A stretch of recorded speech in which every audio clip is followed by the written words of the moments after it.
Fils et du Saint-Esprit. Amen.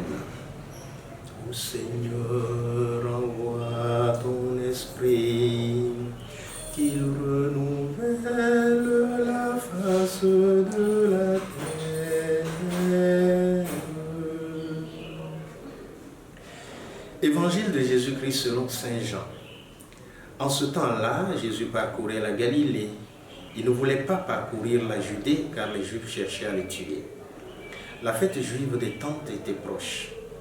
Lorsque ses frères furent montés à Jérusalem pour la fête, il y monta lui aussi, non pas ostensiblement, mais en secret.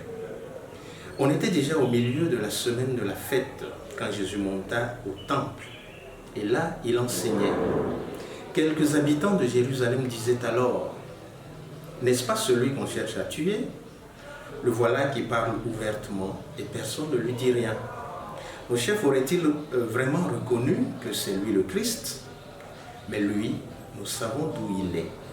Or, le Christ, quand il viendra, personne ne saura d'où il est. Jésus, qui enseignait dans le temple, s'écria, « Vous me connaissez, et vous savez d'où je suis. Je ne suis pas venu de moi-même, mais il est véridique, celui qui m'a envoyé, lui que vous ne connaissez pas. Moi, je le connais, parce que je viens d'auprès de lui, et c'est lui qui m'a envoyé. » On cherchait à l'arrêter, mais personne ne mit la main sur lui, parce que son heure n'était pas encore venue. Acclamons la parole de Dieu. Louange à toi, Seigneur Jésus. Aujourd'hui, nous sommes le vendredi 1er avril 2022 de la 4e semaine du temps de carême de l'année C. Et aujourd'hui, le Seigneur est en train d'attirer notre attention. Jésus, qui déjà, avec les pharisiens, ça ne se passe pas du tout bien. Les autorités juives, ça ne va pas et on cherche à le tuer. Et Jésus est obligé d'entrer à Jérusalem, mais de façon cachée. Parce que dès qu'on met la main sur lui, ça risque d'être la fin de son œuvre. Alors qu'il sait qu'il a encore des choses à faire. Je ne pense pas que ce soit seulement à cause de la peur, même si nous savons que humainement, Jésus pourrait avoir un peu peur. Mais ce n'est pas la peur qui le bloque. Mais Jésus, il y va quand même. Il y va quand même. Ça nous montre également que la peur ne doit pas être ce qui nous conseille dans la vie. Ce qui doit nous conseiller, c'est la justesse des objectifs que nous visons. Si nous nous laissons envahir par la peur, eh bien mes frères, mes sœurs, nous ne pourrons rien réaliser dans notre vie. Oui, nous pouvons ressentir de la peur, mais il faut y faire face. Et la personne courageuse, ce n'est pas la personne qui n'a pas peur ou qui n'a jamais peur. Non, pas du tout. La personne courageuse, c'est la personne qui est capable d'affronter ses peurs et d'aller au-delà de ses peurs. Et qui, malgré ses peurs, est capable d'avancer parce qu'il a confiance.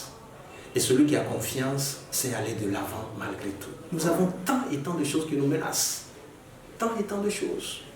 Beaucoup de choses qui nous mettent en insécurité. L'insécurité, elle est partout.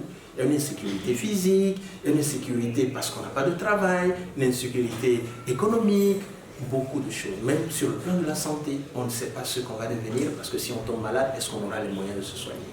Alors, au milieu de toutes ces insécurités, et le Seigneur, il connaît, parce qu'il lui-même a vécu l'insécurité, menacé, recherché, traqué, il est capable de continuer à donner ce qu'il peut donner.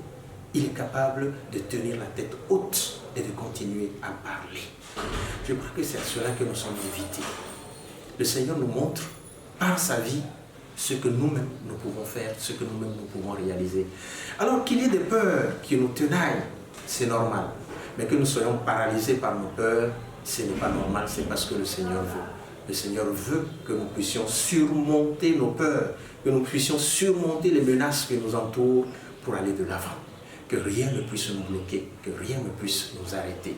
Et ce temps de carême nous aide à pouvoir nous surpasser, à pouvoir aller au-delà de nous-mêmes pour avancer. Et le Seigneur nous dit, eh bien, il est avec nous, il est à nos côtés pour marcher avec nous. Alors nous avons la certitude qu'il sera toujours là pour nous aider à affronter les peurs qui nous tenaillent. Au nom du Père et du Fils et du Saint-Esprit. Amen.